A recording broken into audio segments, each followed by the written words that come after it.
ప్రభాకర్ రెడ్డి మా ఎమ్మెల్యే తుపాకి ఆయనతో హైదరాబాద్ మాట్లాడితే అన్న ఇంకా మూడేళ్ళు భరించాలని గవర్నమెంట్ అని మాట్లాడారు. ఆయన మాట చెప్పింది వివేకాన్ని అలా చూసినా మా గవర్నమెంట్ పడగొట్టారు. నేనెందుకు పడగొట్టున్నారు? నాకైనా కాసేపు గౌరవించాను. నేను కింది పని చేయదు. ఇదే మీదే ఉండాలి. ఓట్లు తీసుకున్నారు. సకల పని చేయకపోతే మీ ఈపు పల్లెలు సాఫ్ చేస్తారు. అంతే కదా? మేము పడగొట్టాం, మీ గవర్నమెంట్ పడగొట్టాం. ఇంకా మీ సంగతి ఏందో మా సంగతి ఏందో ప్రజలకు పూర్తి అర్థం కావాలి. గులాబీ సైనికులు మన ఒక్కడే మాట.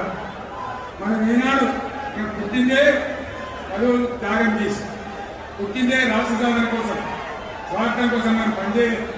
మీ అందరి నాయకుల కార్యకర్తలు నేను కోరేది ఒకటే, తెలంగాణ సమాజం అద్భుతంగా పురోగమించేదాకా మనం పనిచేస్తూనే ఉండాలి.